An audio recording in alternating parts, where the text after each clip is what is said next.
नमस्कार साथियों, स्वागत है आप सभी दर्शकों का आज के इस नए यूट्यूब चैनल ब्रह्मचर्य लाइव में। दोस्तों, 99% मर्द अपनी पूरी जिंदगी उस चीज में बर्बाद कर देते हैं जो सिर्फ 5 सेकंड का सुकून देती है और सालों की कमजोरी छोड़ जाती है, और फिर बोलते हैं मैं कुछ बड़ा करना चाहता हूँ। पर सच सुनो, बिना सेल्फ कंट्रोल के कोई भी बड़ा नहीं बन सकता है।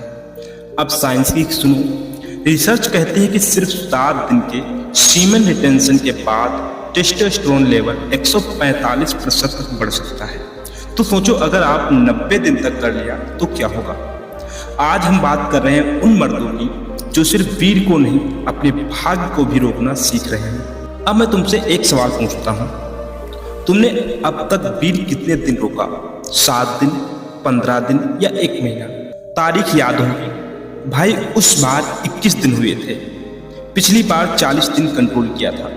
पर असली सवाल ये नहीं है कि कितने दिन रोका, असली सवाल ये है क्यों रोका था और उस रोकी हुई ऊर्जा को क्या किया। वीर को रोक लेना ही ब्रह्मचर्य नहीं होता है। ब्रह्मचर्य तब शुरू होता है जब आप उस ऊर्जा को बर्बाद नहीं, इस्तेमाल करना सीख जाते हैं। ज्यादातर लोग इसे बस एक चैलेंज समझते हैं। 30 दिन नो फैप, 90 दिन कंट्रोल और दिन गिनने लगते हैं।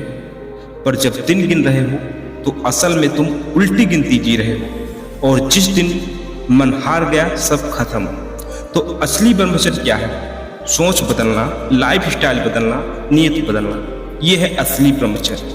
वीर कोई आम तरल पदार्थ नहीं है, ये वो शक्ति है जिससे एक नया जीवन बनता है। सोचो, अगर ये शक्ति तुम्हारे अंदर बन रही है तो क्या तुम बस एक आम इंसान रहोगे? नहीं, तुम्हारी आंखों में तेज दिखेगा, तुम्हारी चाल में वजन होगा और तुम्हारी आवाज में दम होगा।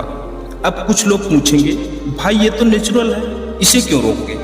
तो जवाब सुनो, अगर तुम्हारा मन और शरीर अनकंट्रोल है तो कुछ भी नेचुरल नहीं है, सब कंडीशनिंग है।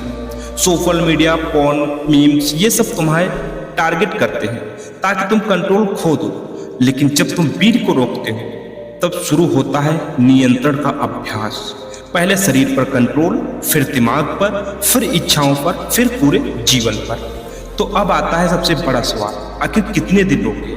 इसका जवाब कोई एक नंबर नहीं, ये एक लेवल है। हर इंसान की कैपेसिटी अलग अलग होती है। यह कुछ साइंटिफिक और स्पिरिचुअल माइंड स्टोन है। 7 दिन अगर आप रोकते हैं तो नींद सुधरती है, चेहरे पर हल्का ग्लो आने लगता है।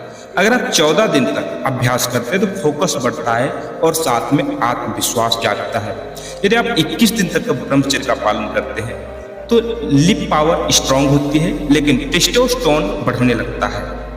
अगर आप 30 दिन कंटिन्यू ब्रह्मचर्य का पालन करते हैं तो चाल में वजन, आंखों में स्थिरता और आवाज में दम आने लगती है। यदि आप कंटिन्यू 90 दिन तक ब्रह्मचर्य का पालन करते हैं तो अब तुम सिर्फ कंट्रोल नहीं रखते, ऊर्जा को दिशा देना सीख जाते हो। पर याद रखो, ब्रह्मचर्य दिन गिनने से नहीं, सोच बदलने से आता है। अगर आपका मन गंदा है, नजरें भटकती हैं तो 100 दिन रोकने से भी कुछ नहीं बदलेगा। पर अगर मन पवित्र है, सोच साफ है, तो 10 दिन में ही आपको शक्ति दिखने लगती है। अब जाने ब्रह्मचर्य का सही तरीका। नंबर 1, शरीर को थकाओ, यानी कि वर्कआउट करो, दौड़ो, मेहनत करो, वरना ऊर्जा फालतू रास्ते ढूंढेगी। नंबर 2, मानसिक ऊर्जा को दिशा दो, यानी कि ध्यान करो, पढ़ाई करो, कुछ नया सीखो। नंबर 3, महिलाओं को आत्मसम्मान दो। जब एक नजरें गंदी होती ना, तब तक ब्रह्मचर्य सिर्फ एक एक्टिंग होता है। रील्स, मीम्स, शॉर्ट्स, ये सब क्या है? ये ऊर्जा को तुम्हारी चूस रहे हैं। अब सबसे अहम बात है, अगर कभी ब्रह्मचर्य टूट जाए तो क्या सब कुछ खत्म हो सकता है? नहीं, ब्रह्मचर्य कोई एक ऑल इन नथिंग गेम नहीं है, यह एक यात्रा है। हर बार गिरकर उठो, हर बार सीखो, हर बार खुद से वादा करो, इस बार और मजबूत बनूंगा। अब एक सवाल तुम्हारे मन में आ रहा होगा कि तुम मर्द बनना चाहते हो या एक बटन दबाते ही रिस्पॉन्स करने वाली मशीन, जो सोशल मीडिया की एक तस्वीर देखकर खुद पर काबू नहीं रख पाते हो। अगर मर्द बनना है तो जो ऊर्जा कंट्रोल करना सीखो, उसे दिशा भी बदलना सीखो, और फिर एक दिन लोग तुम्हें देखकर कहेंगे इसमें कुछ अलग ही है। तो अगली बार जब कोई तुमसे पूछे कि कितने दिन बीत रोका तो मुस्कुराकर कह देना, अब मैं दिन नहीं गिनता हूँ, अब मैं अपनी ताकत जिंदगी से गिनवाता हूँ। तो दोस्तों, अगर वीडियो पसंद आई हो तो वीडियो को लाइक करके चैनल को सब्सक्राइब करिएगा। मिलते हैं इसी तरीके की नेक्स्ट शानदार वीडियो के साथ। तब तक के लिए जय हिंद, जय भारत, वंदे मातरम।